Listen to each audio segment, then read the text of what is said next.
Hey, folks, and welcome back. So we got some NBA stuff knocked out. That's pretty much the NBA season. You know, we'll talk about it again. We'll finish that conversation after the draft.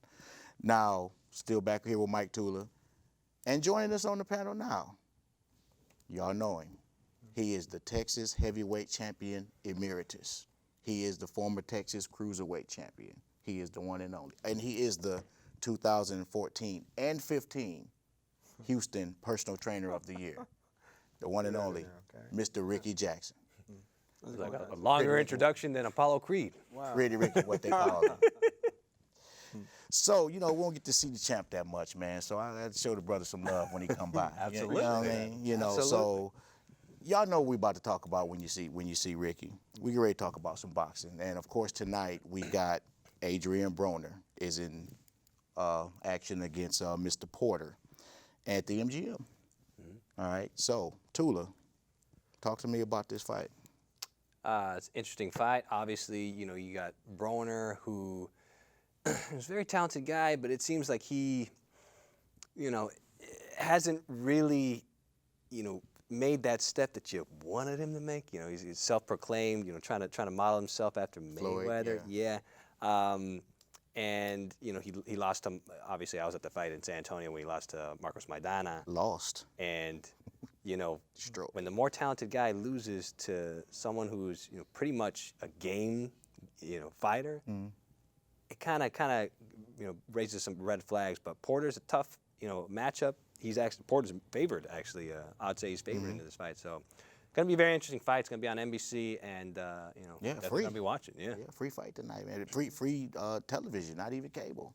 Champ. Well, you know, boxing is trying to get back to what it did back in the 70s, 80s, and even 60s and 50s to show boxing on regular television Everybody so can the see it. audience can grow once again. But at any rate, back to the Porter fight. I think it's going to be a tough fight for Bronner. I think Bronner's been a little kid right now because, in my opinion, he's pouting about not being able to handle that 147 weight class.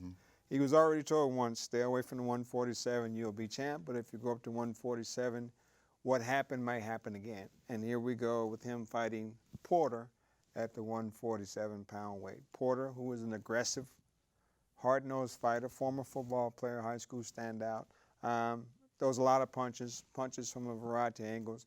I think is everything wrong for Porter, for Bronner. But hey, listen, if Bronner gets behind the jab, stay busy, stay active, and throw a variety of combinations, he has a good shot in this fight. But if I had to pick, I would go with Porter. Hands down. Porter, round and method. I think it's going to go the distance. Cards. I think Bronner might get beat up in this fight, and I saw when Madonna handled him pretty well. Destroyed him. He don't handle being beat up too well. No, he didn't. And the thing about boxing is you got to be able to take it as well as give it. And if you can do the both, then you got to stop not only becoming champion, but maintaining the championship. No champion ever remains champion without getting beat up sometimes. That's right. So I don't think he handles that well, and I think this is the, number one, the wrong fight at the wrong weight. Okay. But it's going to be a great fight. absolutely. And this is kind of a big fight for Bronner because this will essentially, you know, as you know, Ricky alluded to, has a chance to kind of change the perception of him that people have of him, and you kind of change it. You got to change the way people, you know, see you and feel about you by, you know, making it happen. And he has a chance to do that tonight. Absolutely. So I'm not sure if our perception is going to change until he changes. You know, because what he does inside the ring is great, but also what he does outside the ring is, you know, they had the whole video going right now of him doing, I guess, things that are unbecoming of boxers before a fight. So, I wonder how much is gamesmanship too, because that's what I was going to ask you, because we were talking about this before the camera started rolling. You cool with sharing what we were talking about? Yeah. Okay. Absolutely. I told Tula, I said, man, this guy, he's kind of a clown, you know. And Tula said, well, you know what? When I met him, he was a very, very nice, polite guy, right? It was, you know, I was expecting one thing, and it was, you know, totally the opposite. Of course, I don't know, you know, what's gamesmanship, what's salesmanship. Obviously, you know, he didn't shake Porter's hand at the weigh-in. He kind of acted, you know, almost, again, you got to think he's maybe playing the villain, trying to emulate what Mayweather did. But, you know, when I met him in San Antonio, No, it almost took me by surprise. You didn't even notice. Oh, he's over there. You think he's gonna be loud and flamboyant. He's minding his own business over there at the table. He gave me the same greeting he gave Robert Garcia, a very well-respected trainer. Me. I mean, come on. You know what I mean? But Man, forget about it. Yeah. But it's across the board. When you're comparing athletes, NBA, NFL, or fighters. Right. Usually the fighters are the more accessible, the more humble, I think, because if you alienate your fans, it's the difference between alienating your fans and being the villain. Right. I think he's trying to cater towards the villain more and wanting people, people want to see you get, there's a lot, let's face it, Twitter proves there's a lot of haters. Yeah. Okay? Oh, yeah. They should have a hater count, on Twitter. On the ticker, huh? Yes, because if you get people to hate you, they're going to want to see you, and they're going to see you lose. I mean, ask Floyd LeBron. mastered it. Yeah, Floyd Mayweather, ask LeBron James. Everyone wants to see you lose. So maybe he's playing that angle. Floyd not only mastered it, but he capitalized on it tremendously. Absolutely. Yeah. I mean, I think and not to get off the subject matter, but I think the Mayweather-Pacquiao fight was not even a fight worth watching. No, it wasn't. But because we wanted to see, and I'm not going to say we, but people wanted to see Mayweather lose so bad, they was desperate and willing to see the hope for the possibility of him even losing. So it worked, it sold, he made a ton of money off of it, and I can understand Bronner's approach with that being the strategy of being the villain, so to say, in the boxing world. But the problem is you got to win. Right. You got to win. Right, absolutely. And he got the one loss, and I don't think he handled that loss well. And I don't think he's gotten over that loss neither. Yeah. So I think this the wrong weight, the wrong fight at the wrong time. So you got Porter on the cards, and you got. Yeah, I gotta go with Porter. I thought Robert Garcia was just playing up his fighter, and when he predicted a win for Maidana when I ran into him, but sure enough, he saw something I didn't, and I don't know if I'm gonna put my money where my mouth is with Bronner in this fight. Too. Yeah, I'm going with Porter too. Okay, so yeah. Now let's move on to the next fight, which is next week. We got Bradley Vargas, Timothy Bradley versus Vargas, and that's next week in California, Carson, California. Right. All right, talk to me about that one. You want my prediction? I don't see a knockout happening in this one. No. I definitely see it going the distance. Bradley, I don't know what to think about him because, against he gets a decision against Pacquiao, and He was given a decision. yes, he was given the decision, but Questionable decision against Pacquiao. oh, that was a straight up robbery. And I felt like he got a lot of undue criticism after that. I mean, the judges are the judges. It's not the fighter. Wasn't his fault. Yeah. Right. It's not his fault. But I'm punting on my decision here. I think it's gonna be a good fight, though. Oh man, what's with you and Leah today, man? Y'all not bringing the pain. The name of this show is bringing the It's a pain. push. man. It's Y'all a ain't push. bringing it. It's a push. Chad, you gonna bring the pain, Chad? It's going to be an easy fight for Bradley. Bradley's a very doable fighter, tons of experience, been there with everybody and handled himself pretty well. Jesse Vargas, who is that? And They're I know selling- boxing is a sport where you can become a superstar overnight, but it won't be tonight. Yeah. It won't be No next week. Hasim It Rockman. ain't gonna happen this time. I think Vargas he's also can't punch. So you put two guys that can't punch in the ring, the better boxer's gonna always be the superstar. I think this is gonna be an easy fight for Brad. Well, not easy fight, but another entertaining 12-round decision for Vargas. I mean for Bradley. I think he'll win probably Unanimous. 8 of the 12 rounds, if not all 12. Okay. So should be an easy fight. But let me throw this in there as well. We also got Andre Ward fighting tonight. Yeah, about to that's add, right. exactly. So let's throw that into the equation, which is a very interesting fight because Ward's been out for 19 months, has some shoulder issues going on, and also some managerial issues. So both things have been corrected. The shoulder's been corrected, repaired surgically, and also the managerial situation has been taken over by some local promoters as well as what's the guy, Jay-Z. So they're now Rockman, stopping yeah. into the game and putting Ward back on Front Street. He's in a pretty tough fight tonight, too. Wasn't a tough fight until they stepped on the scale and He the didn't guy make showed weight, up right? 4 pounds overweight. Right. 4. Which gives him the advantage, size advantage. Once you cross 165, size is very important. Well, in any weight class, size is a very important factor. But I think this kid who's kind of rugged, kind of durable, and coming in as a cruiserweight fighting Ward, who's been out for 19 months. I think it's going to make it a very interesting matchup tonight as well. Okay. You know, it was not too long ago where if, you know, Andre Ward, you call him the top pound-for-pound fighter, you know, no one's really going to argue with you. You know, he's very talented. He's the last, you know, American to win the, you know, Olympic gold medal. And no one's seen him lose. See, the thing about him is he always wins, and he's got that Bernard Hopkins style. You know, that's a euphemism for maybe boring. You know, he kind of gets, a lot of people accuse him of headbutting, you know, 1-2 headbutt and clinching, but, you know, he's a very good fighter. Haven't seen him lost, and it's tough to see that. I think he's going to win tonight. It's on BET. We have one of the best fighters in boxing. He's fighting on BET. I don't know if it's a change in I said time. a second ago, they're trying to put boxing back Make it more accessible. every household, so everybody can get back involved in the sport and pick it back up a little bit, because it's been downsliding for a while since we haven't had a heavyweight champion. And we're going to go into that for a little while later too. But I think the Ward fight's going to be the sleeper tonight. I think it's going to be a great fight. I think it's going to be one that people are going to rewind and look at later, because the fight with Bronner and what's the guy? Bronner and Porter. Porter's going to be the fight of the night. But I think that Ward fight is going to be a pretty interesting fight that we want to go back and, because they're coming on at the same time. Right. Because a 30-minute window difference in those fights airing at the same time tonight. It's not even really talked about that much neither.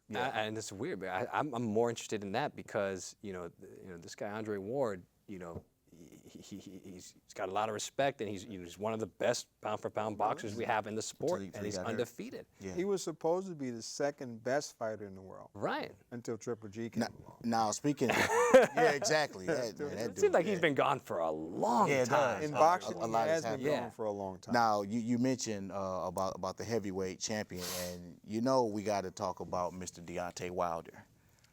We got to talk about that fight. We chatted about it a little bit on Facebook, and we definitely got to talk about that. But we got to take a break here in just a second. But real quickly, I just want to throw in that Chavez has returned to the ring, and we'll talk about that in a little bit. So we'll take a quick break, and we'll be right back after this break.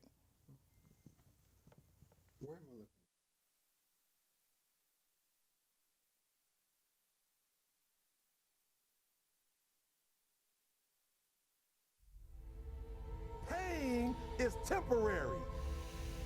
It may last for a minute, or an hour, or a day, or even a year. But eventually, it will subside.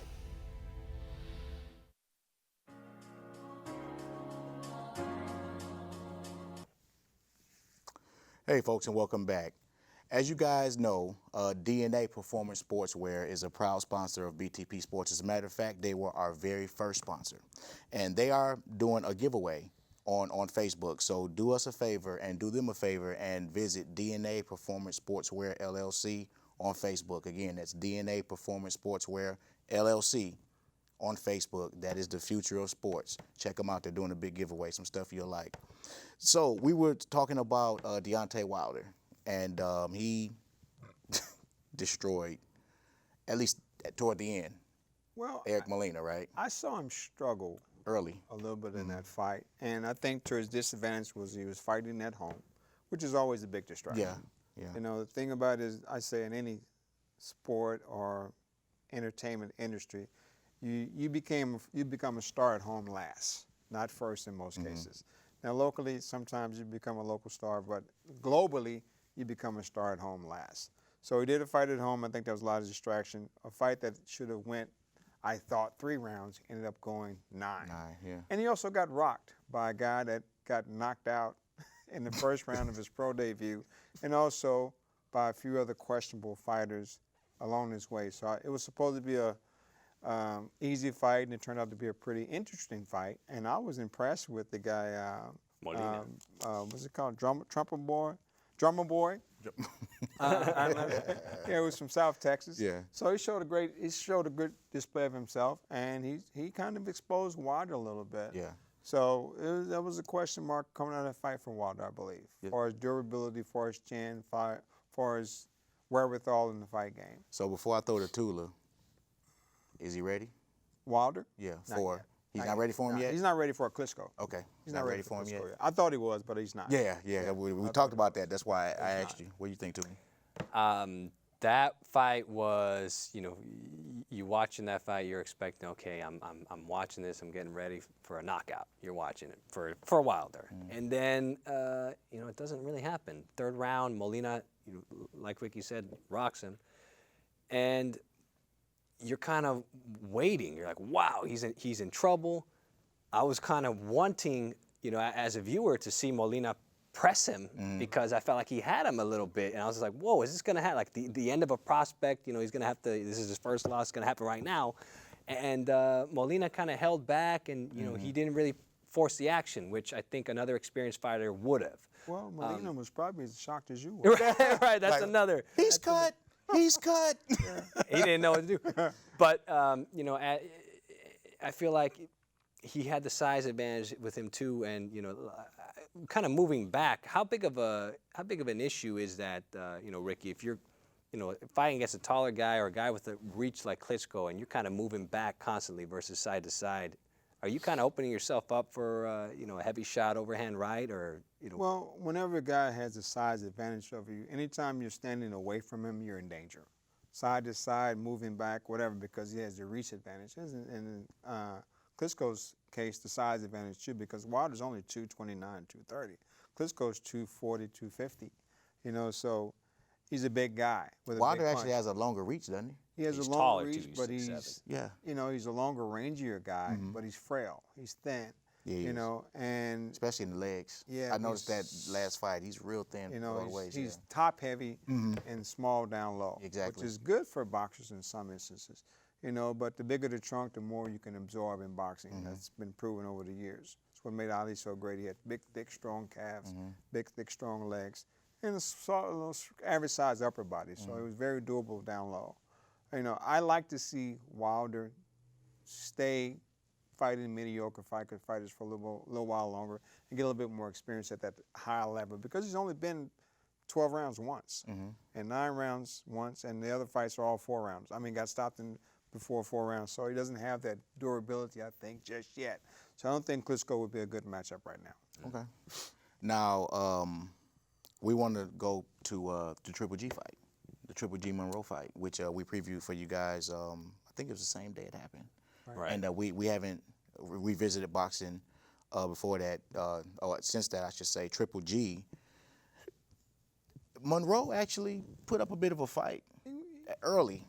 And he showed some toughness. He definitely showed some toughness. Made a good showing. Yeah. He went way farther than I thought he would go. Yeah. I thought he would go 2, maybe 3 rounds. Triple G, of course, said he carried him a few rounds and did. made a show out of it to entertain the fans. Who knows? I don't, but I think the ring generalship helped him a lot with Monroe, and he got in and got out, stayed safe, and it made I thought a quick fight be a long fight. He got him later, of course. Triple G said, But, he don't know it's a damn show. He thinks it's a damn fight. Exactly. Exactly. Well, once the bell sounds, it's always a It's fight. always a fight, right? I remember watching that fight when Monroe was in the corner and Golovkin landed that boom. He just landed a big hook. I thought, oh, here we go. And it got serious at that point. But yeah, that's when I guess Monroe's chin. He's got a pretty good chin because he took some shots from Triple G that I wasn't used to. People Exactly. Yeah. watching people take. But Golovkin at the end of the day, he won another way. Right. It was another way that he won, and be interesting to see, that triangle between him, Cotto, and Canelo. What's going to happen, especially now Andre Ward finally back in the Ward picture. in that equation, that's going to be the thing that causes the chaos, and that was a triangle, now square. Right. So the triangle now is a square because, as I said earlier, Andre Ward was supposed to be the second best boxer in the world. Managerial issues got in the way, shoulder issues got in the way, so now he's supposedly back. So after tonight, we'll see if that's going to become the new thing. Ward's back, he's going to be the next best thing, or is it going to continue to be the Triple G situation that's arising? And that would be a great matchup, too. Triple G Ward is something that's been discussed. I hope it doesn't take a long time to happen. If it ever happens, Triple G will be coming up in weight, and Ward will be staying in weight, unless they put together a catch weight, which is always a trick for the smaller guy. Right. And I'm hoping that fight generates enough interest in the public, especially, you know, because I think that's the best fight, the next best fight to happen, where competitively, you know, a lot of people are saying, oh, so-and-so, Cotto's ducking Triple G, no one wants to fight him. In this instance, I think Ward is the favorite in this fight, I believe. Against Triple G? Against Triple G. We'll see how much the drop-off is, you know, when he comes back. But I think that's the one matchup where you're not going to be so certain one way or another. You know, you say, okay, well, you know, because Ward is a class, you know, he's a proven, you know, top-tier fighter. So it's going to be interesting. But, you know, again, that little square dance, you know, it was a triangle before, now it's a square. Be interesting to see, you know, everyone's going to keep an eye on that. Hopefully we get Cotto and Canelo in September or August or October. And then that will be, you know, the first domino to fall, and we'll see what happens after that. Right. Now, before we went to the break, we brought up Chavez Jr., Julio Cesar Chavez Jr. is returning to the ring against Reyes, right here in Texas, down in El Paso. All right. Champ, talk to me about that fight. Well, Chavez, who lost his last fight, you know, and lost because of what they say carries on the pod, the drinking, kind of like his dad, who it never got in the way of his performance in the ring, but it was an issue in his preparation. And Chavez carrying on that same behavior, it's affecting what he does in the ring. So I think that may be an issue for him stepping up to that big level fight. I mean, we're talking about Chavez and Marco Reyes, which should be an average fight. You know, if Chavez shows up 100%, which is always questionable. Yeah. So you never know what you're going to get with that kid. You know, he has some behavioral issues outside the ring that sometimes interferes with what goes on inside the ring. So I'm still kind of up in the air about if this kid really wants to be a world-class champion that represents the sport as well as himself well. Right. So that's still up in the air with me. What you got Yeah, and I don't think, you know, Chavez, for the longest time, his game was, you know, show up and have that 15, 20-pound weight advantage, you know, come fight night against his opponents.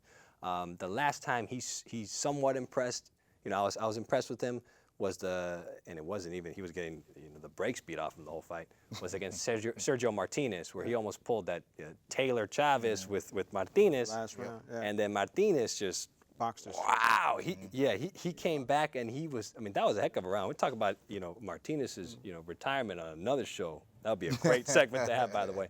But Chavez, I just don't feel like you don't get the idea that he wants it, and, you know, a lot of the fans kind of see him as, you know, kind of a cocky brat. So to Exactly. That's the word I was thinking, because 50 fights in, you still haven't figured out if you wanted to be in the wrong spot. 50 50 5-0. fights in. He's 48-2-1. That's Yeah. 50 fights. Yeah, and you know, and I was kind of thinking the same thing as Tula. I think he kind of, I mean, don't get me wrong, he's a good fighter, but he kind of rides the waves of his dad's name. Exactly. You Well, know. that's why he's recognizable now. Right.